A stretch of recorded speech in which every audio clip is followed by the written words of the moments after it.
El 23 de agosto inició el octavo curso Taller del Educador Popular Región Zamora. La educación necesita tanto de formación técnica, científica y profesional, como de sueños y utopías. En el estado de Michoacán se contó con la participación de padres de familia, autoridades municipales y personal docente, entre otros. La inauguración de este importante evento, que se realizó del 23 al 27 de agosto, estuvo a cargo de la profesora Rosalía Aguilar Fuentes, coordinadora regional. A nombre del secretario general del Comité Ejecutivo Nacional Democrático, profesor Antonio Castro, a nombre del secretario general de la sección 18 del CENTE, de la CENTE Poder de Base, profesor Benjamín Hernández Gutiérrez, y a nombre de la Coordinación Regional de Zamora, hoy lunes 23 de agosto del 2021, y siendo las 10:20, se declara inaugurado los trabajos del octavo taller del Educador Popular Regional, esperando que cada una de las mesas, talleres y trabajos realizados en el mismo contribuyan al buen vivir de la niñez de la región Zamora y a fortalecer el trabajo de cada uno de los docentes que forman parte de esta región. Enhorabuena, compañeros. Sigamos adelante con nuestro proyecto político sindical y con nuestro PDC, fortaleciendo el magisterio michoacano. Gracias. Duro.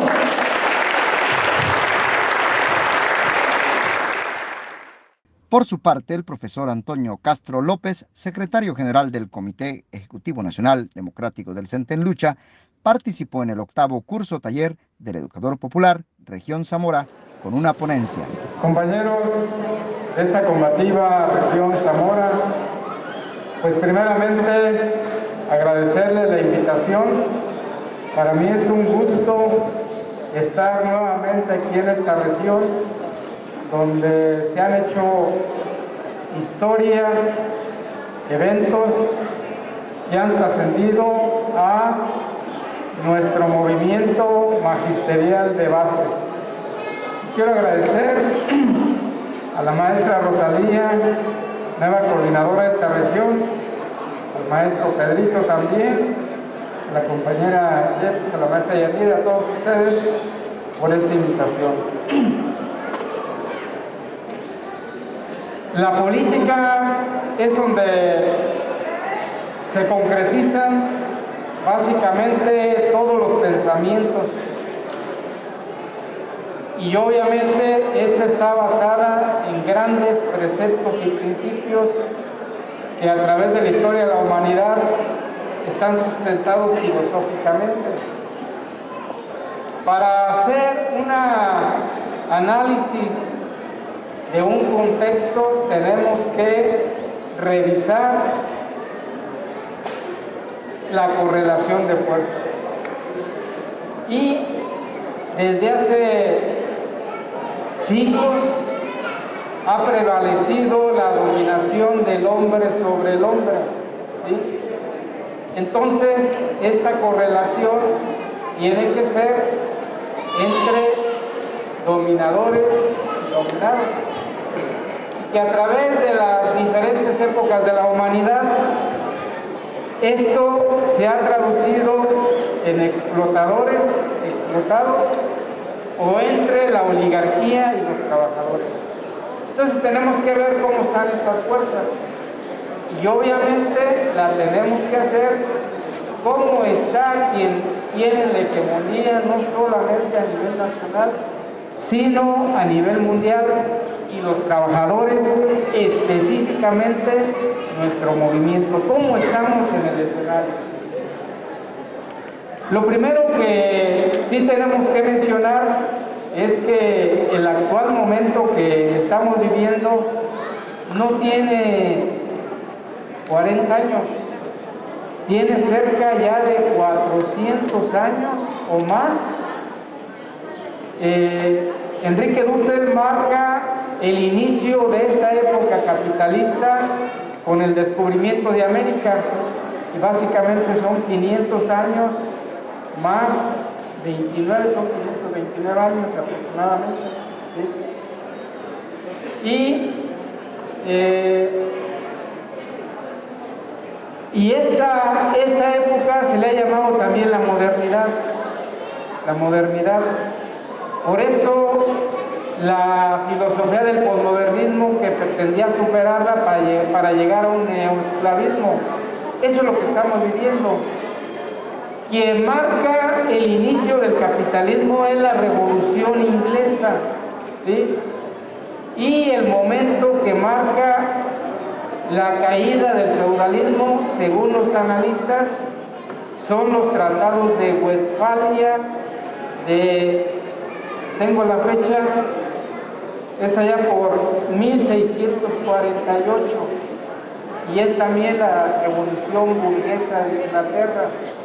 Ahí nacen los conceptos de nación, ahí nace el concepto de nación creado por la burguesía. Por eso a veces estamos hablando del Estado burgués.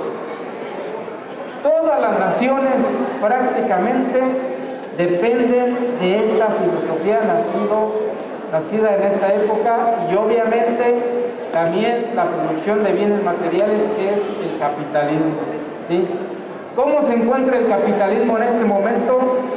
Pues ya están diciendo que hay un cambio de época, o sea, que vamos a pasar a una nueva época que sería superar ya la modernidad.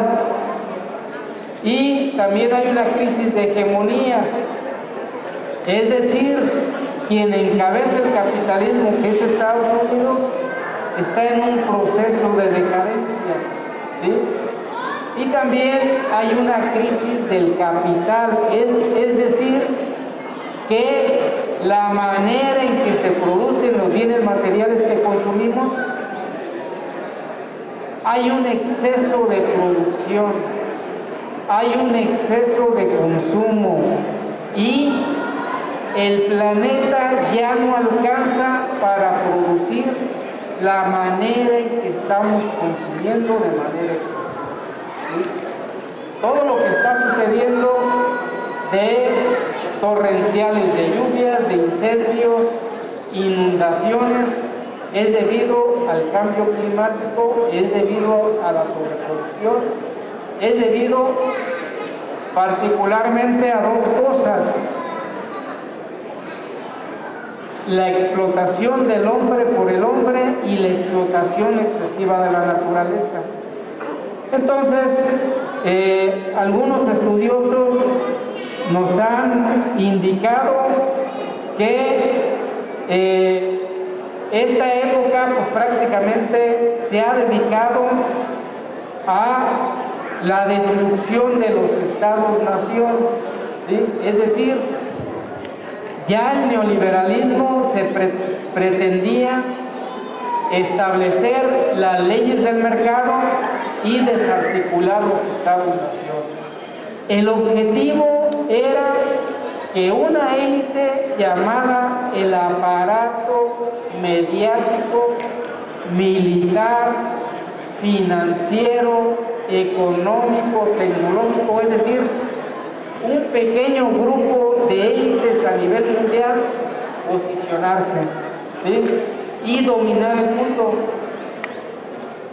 Esta situación pues prácticamente entró en crisis, y lo vimos con la propia autodestrucción de los tratados de libre comercio con Donald Trump, porque ya no era posible, ellos mismos se autoperjudicaban.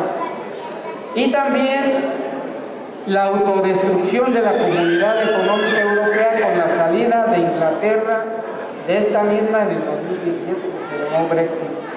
Esto marca una crisis de que este modelo ya no puede seguir. Entonces, esta crisis de hegemonías también, Estados Unidos ya no es la cabeza hegemónica, prácticamente.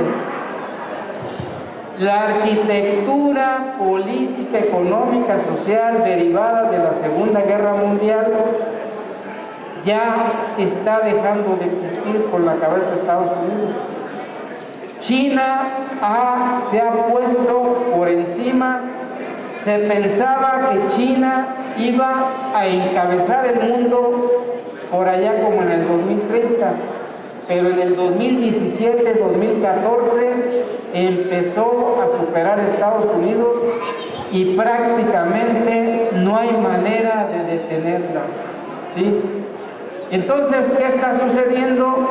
Que el neoliberalismo que nosotros nos aplicaron se llama el neoliberalismo occidental, encabezado por Inglaterra, Estados Unidos. Ustedes recuerden a Ronald Reagan y a Margaret Thatcher, ¿sí? Ya entró en una crisis y no hay forma reversible ni hay propuestas que puedan regenerarse. Ante ello, pues el mundo está en una guerra intercapitalista de las grandes hegemonías. Estados Unidos perdió la hegemonía militar también ante Rusia. ¿En dónde? En Siria. En esa invasión a Siria que se estuvo realizando, Rusia probó las armas más sofisticadas y Estados Unidos no pudo evitar lo que se ha llamado, lo que mencioné hace un momento, la destrucción de los Estados-nación. Es lo mismo que sucedió en Afganistán desde hace 20 años, que se instalaron. Prácticamente lo que hicieron es dejar una situación de inestabilidad para que el Estado de Afganistán nunca pudiera concretarse, y ahora los grupos radicales pues vuelven a tomar el poder, y lo que van a hacer las potencias occidentales es volver a hacer una guerra contra esos grupos y estar la guerra sin fin. Esta es la política que han tenido para muchos países, como es el caso de Siria, como es el caso de Irak, el caso de Irak, el caso de Libia, y obviamente también los bloqueos, el caso de Cuba, el caso de Venezuela. Y quiero enfocarme un poco, ¿por qué se están dando estos bloqueos?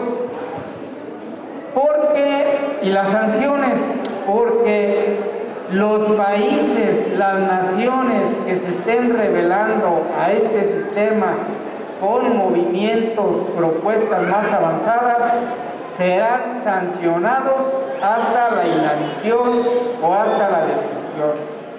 Pero obviamente no han podido, porque la resistencia de Cuba ha sido ya durante 60 años. La resistencia de Venezuela ha sido admirable, y quiero decirles que no solamente se da en las naciones, también se da en los movimientos, y este movimiento ha sido atacado también de esa manera, que lo vamos a ver un poco más adelante, ¿sí? Y ante esta crisis se está dando en Latinoamérica una renovación, nuevos aires democráticos en países como nuestro propio país, en Bolivia, que es la restauración de la democracia después de un golpe de Estado, el caso de Argentina con nuevas modalidades de progresismo. Está también de manera inédita el caso de Perú, que por primera vez en su historia puede instalarse un gobierno de carácter más democrático, ¿sí? Están las movilizaciones en Chile, donde el pueblo, los estudiantes, los jóvenes se movilizaron, y está un nuevo proceso constituyente encabezado por una dirigente indígena de la etnia mapuche, Elisa Loncón, ¿sí? Elisa Loncón. Y las movilizaciones de Colombia, encabezadas también por los jóvenes. Los compañeros de Colombia nos dicen: en Colombia no ha existido ninguna capacidad de movilización. México tuvo su revolución mexicana, Nicaragua también, Cuba tuvieron cambios. En Colombia no ha podido hacerse ningún cambio, porque desde la independencia los grupos españoles que dominaron Colombia simplemente fueron sustituidos por otra oligarquía, de carácter paramilitar. Dice, nosotros no hemos tenido ninguna capacidad de transformar nuestro país. Y esto está sucediendo en Nuevos Aires y se ve en las políticas. Las políticas neoliberales, por ejemplo, el Grupo de Lima que formaron los anteriores gobiernos neoliberales, como el gobierno de Peña Nieto, los gobiernos neoliberales de Perú, de Colombia, etcétera, y el anterior de Argentina, llevaban a prácticamente hacer una guerra militar a Venezuela. Ese era el objetivo. Ahora, con estos procesos progresistas se está dando una nueva filosofía, una nueva política, sobre todo con la formación del Grupo de Puebla, ¿sí? Este Grupo de Puebla es en oposición al Grupo de Lima y está constituido por estas naciones que tienen nuevos tipos de gobierno, que tienen objetivos sociales y a la vez está constituido por nuevas personalidades, ¿sí? ¿Qué es lo que está buscando este Grupo de Puebla? Está buscando el fortalecimiento de nuevas instancias como la CELAC, la Comunidad de Estados Latinoamericanos y del Caribe, que ustedes saben, en julio pasado se hizo la reunión aquí en México y Andrés Manuel López Obrador busca restaurar o darle fortaleza a las propuestas de Simón Bolívar de la unidad latinoamericana sin la intervención de Estados Unidos, es decir, realizarlo solo los países latinoamericanos, ¿sí? Y uno de los objetivos es mejorar la economía, luchar contra el COVID, oponerse a los bloqueos y también oponerse a los golpes de Estado. Ahí ya se incluyen, por ejemplo, el triunfo de Perú y también oponerse a los golpes parlamentarios, ¿sí? ¿Qué estamos teniendo en México? En México, después de 36 años, como han mencionado anteriormente, tuvimos ese periodo del neoliberalismo, es decir, la rectoría de las leyes del mercado.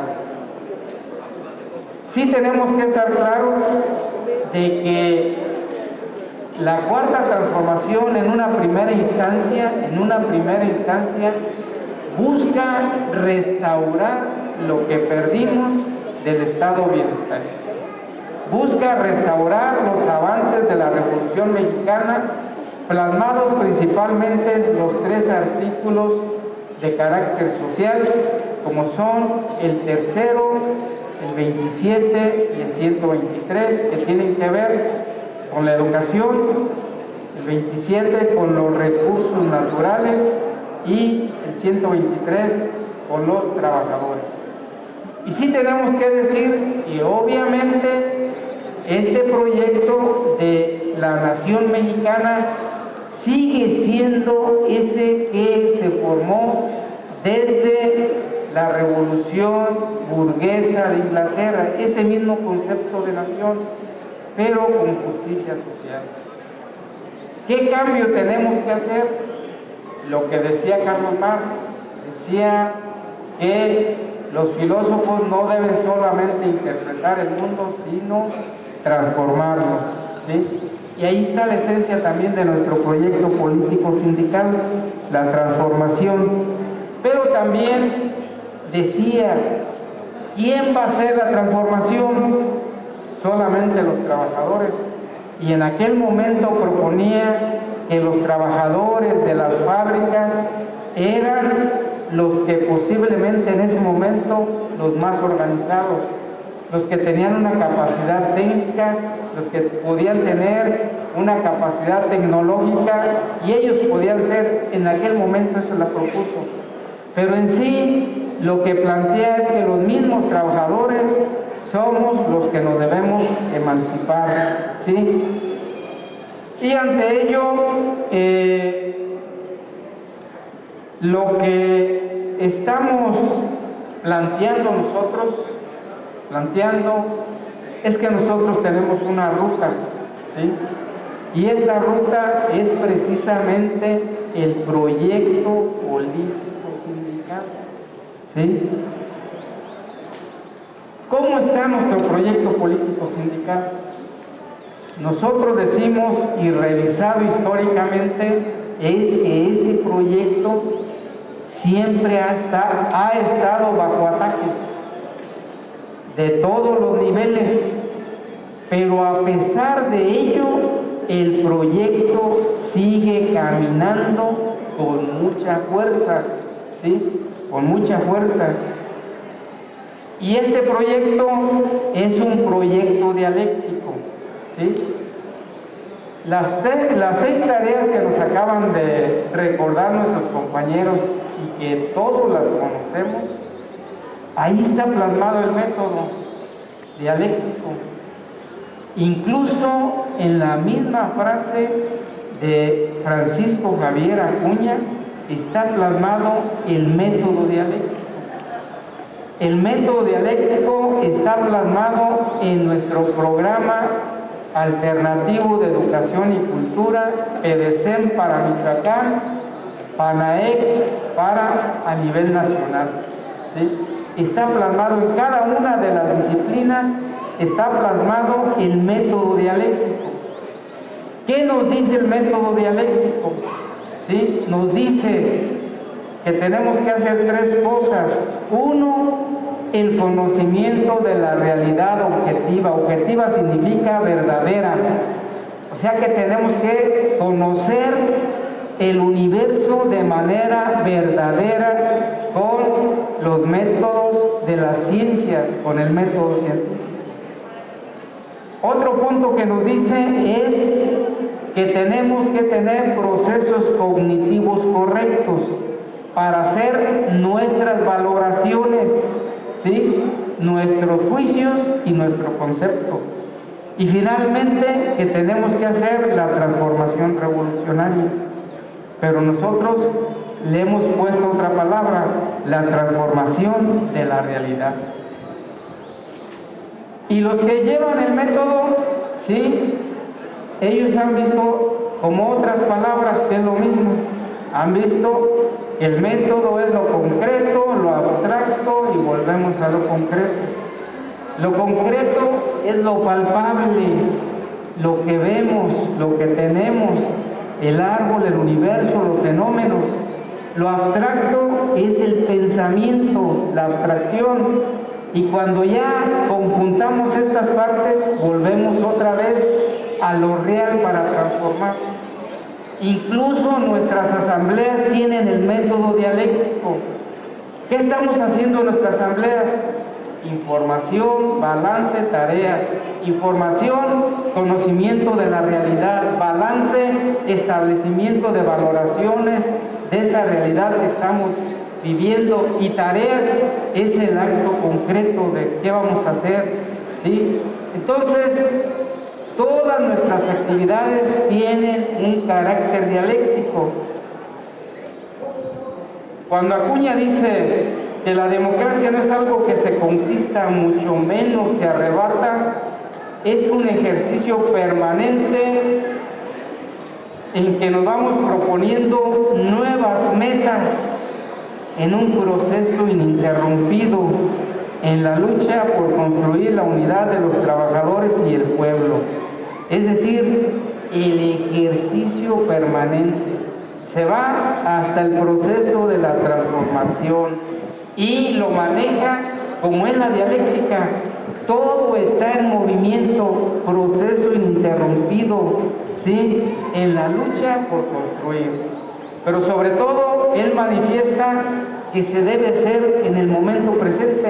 Nunca anda diciendo generemos condiciones para que allá dentro de 15, 20 años hagamos la transformación. Lo que manifiesta el método es trabajar ya, movilizarnos, accionar, ¿sí? Y entonces, ¿sí? Pues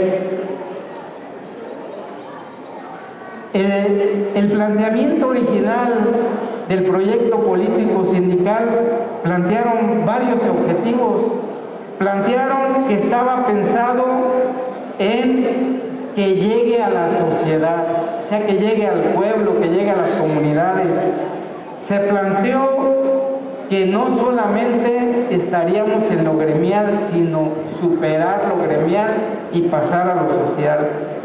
Planteó también que el poder de base debe tener un carácter social, es decir, en la tarea que nos debemos ocupar de las resoluciones del pueblo mexicano es el pase del poder de base al poder popular, ¿sí? Penetrar en la sociedad, y que allí es donde se ocuparían los liderazgos. Es decir, no solamente es un proyecto de carácter gremial, sino completamente es un proyecto de carácter político, ¿sí?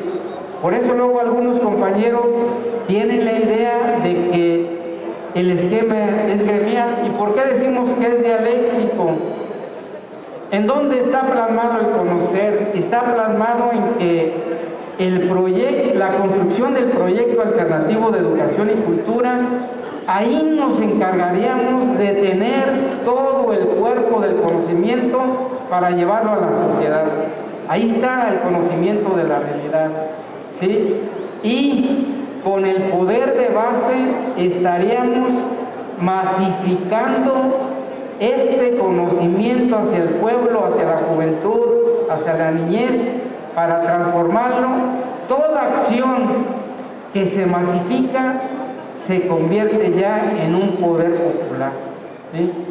Y por eso uno de nuestros compañeros, el compañero Samuel Hernández de Oaxaca, él mencionó el programa alternativo de Michoacán y del Comité Nacional Democrático es la forma más avanzada de construcción de poder popular que hay en este momento en México, ¿sí? Y entonces, ¿cómo andamos con esta parte? ¿Sí? ¿Cómo andamos? Miren, en 1995 es cuando se presenta el proyecto político sindical por Francisco Javier Acuña, ¿sí? Y allí se plasma ese objetivo de no solamente estar en lo estatal, sino pasar a lo nacional. En el 2008 se hace el primer Congreso Nacional de Bases en la Magdalena Mixhuca, ¿sí? ¿Cuántos años pasaron? Pasaron 13 años, ¿sí? Inmediatamente después de todas esas construcciones que ya mencionaron el compañero que inició la presentación para este educador regional, se inició con el trabajo del Programa Nacional, del Programa Alternativo de Educación, con Lecto, que después pasó a Desarrollo Lingüístico Integral, Desarrollo Neuronal Pleno, después se amplió a tener los libros de texto, a tener la metodología. En este educador popular internacional ya se establece una filosofía mayor, ya se establece el sistema categorial en el que va a estar basado el programa alternativo, ¿sí? Y entonces, en este educador internacional se acepta formalmente este programa para que se lleve a Latinoamérica, ¿sí? Entonces, ahorita estamos dando este salto en el 2021 y coincidencialmente vuelven a ser 13 años, del 2008 al 2021, en que da el salto internacional. Voy a leer los acuerdos que tuvimos nosotros para concluir con unos elementos muy importantes del proyecto político sindical y las tareas que nos dimos ya a nivel internacional. En el eje pedagógico nos dimos las siguientes: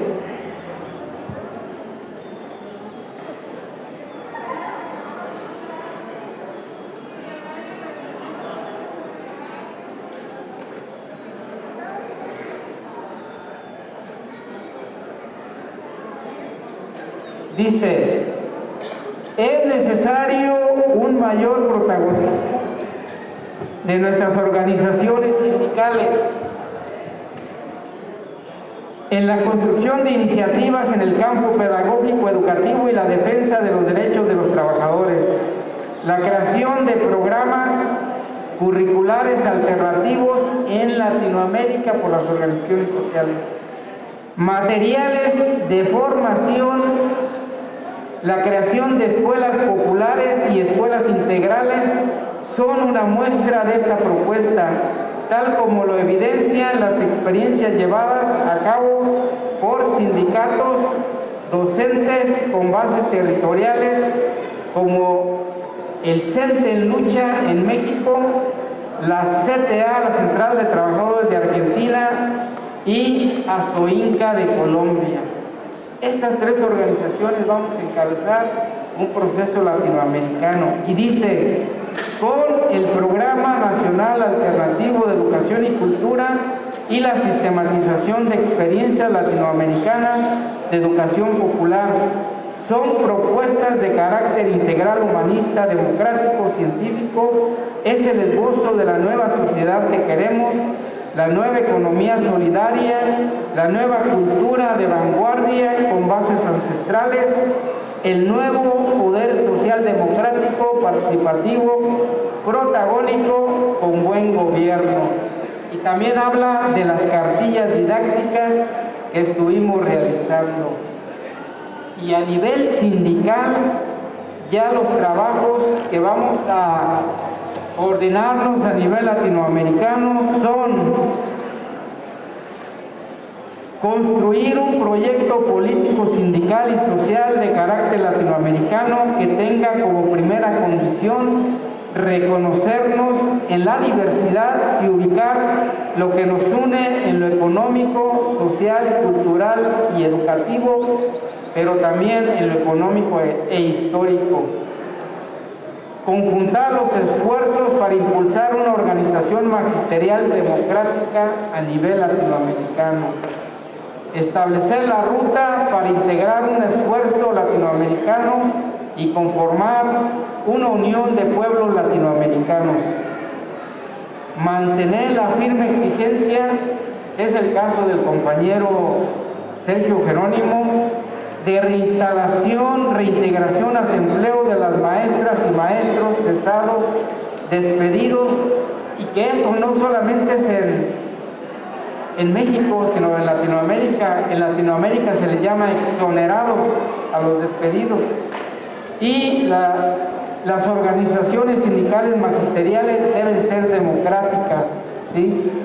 Y obviamente se plasma como principios el poder de base, el poder asambleario, que están en nuestro proyecto político sindical. Y ya para cerrar, me gustaría dar unas apreciaciones acerca de lo que nosotros tenemos contemplado en nuestro proyecto político sindical. Regularmente nos damos, perdón, porque estoy constantemente aquí con esta cosa, regularmente nos damos y leemos las tareas como las tenemos plasmadas, pero tenemos que darle una visión dialéctica a nuestro proyecto político sindical. ¿Para qué nos ha servido el proyecto político sindical? Uno es para utilizar el método científico para el conocimiento acertado de las contradicciones de la sociedad. Con el proyecto es como siempre hemos estado discutiendo qué vamos a hacer con nuestro sindicato y con nuestro país, ¿sí? Ha sido un instrumento de unidad que conjunta a los trabajadores ante los embates del neoliberalismo y del capital. Con él hemos superado las posiciones individualistas. Por eso estamos en esta asamblea. La asamblea es el sistema más avanzado para el conocimiento, el estar aquí en colectivo, discutiendo, intercambiando los saberes y las propuestas. Entonces esto nos ayuda a elevar nuestro movimiento a una forma superior de colectividad y estado de conciencia para el cumplimiento del papel histórico de las bases y el pueblo como motor de la sociedad. Nosotros somos el motor de la transformación. Si queremos transformar a nuestro país, lo tenemos que hacer nosotros. No se lo podemos encargar a alguien que no sea de la clase trabajadora, ¿sí? Nuestro proyecto nos ha ayudado a desarrollar todas nuestras capacidades y potencial de los trabajadores para construir y para transformar. Aporta una dinámica renovada a nuestras teorías, es decir, hemos estado constantemente trabajando. Hacemos asambleas sindicales, hacemos asambleas pedagógicas, de DLI, de desarrollo neuronal, de matemáticas, de ciencias de sociedad, y las hacemos de preescolar, de primaria, de secundaria, de todo tipo de asamblea. Es una dinámica. Decía un compañero, movimiento que no se mueve no es movimiento, y la dialéctica nos dice el movimiento permanente, ¿sí? Y obviamente es instalar, concluyo, es instalar en nuestro movimiento esta concepción dialéctica para siempre estar en el hacer, ¿sí? Y es contribuir también a derrotar las visiones metafísicas. ¿Cuáles son las visiones metafísicas? Es el idealismo, es el decir que tenemos cada quien una verdad y que, como decía Edgar Morin, juntemos cada quien las verdades y hagamos un consenso de saberes, y ahí tenemos ya el no pelearnos. Pero eso no es correcto, porque no pueden decir que este árbol es verde y que otros digan es rojo, y ya ponemos y lo hacemos matizado, ¿sí? Entonces es superar estos estados de visiones metafísicas, pero también la visión contemplativa de los fenómenos, es decir, nada más estarlos viendo, dejándolos que hagan y dejándolos pasar. No, es siendo protagonistas de nuestra propia historia y de nuestra condición histórica, ¿sí? Entonces, es también superar los estados de indiferencia, de alienación, contemplativos, de aislamiento, ¿sí? Y contribuye también a superar muchos dogmas, sectarismos o verdades indiscutibles. Esto lo vivimos nosotros, la verdad indiscutible, los grupos dogmáticos y el alejamiento del proyecto político sindical. ¿Cuántas veces no vimos en los comités seccionales oscurantistas que ya no se tomaba en cuenta la base? Que nos decían, estos son los acuerdos nacionales y estos son los que se tienen que acatar. La base a proponer, no, esto ya se aceptó. Había chiflidos cuando se querían aportar desde la base las propuestas. Entonces, es también derrotar las posturas que dan inconsistencia al movimiento y a las divisiones que vienen desde el Estado. Este movimiento ha sido atacado y lo hemos visto en varias ocasiones. El caso de Acuña, que terminaron con su vida, el caso del desconocimiento a los primeros comités seccionales de aquí de la sección 18, el desconocimiento al Comité Ejecutivo Nacional Democrático, el cese de compañeros, el encarcelamiento, los comités seccionales que fueron encarcelados de aquí de Michoacán, el caso de los cesados, fueron de nuestro movimiento, compañeros. La mayoría de cesados, el caso del compañero Jerónimo, el caso de no reinstalación de la maestra Rosa María, el caso del compañero Miguelito. Y entonces, ¿qué debemos hacer, compañeros?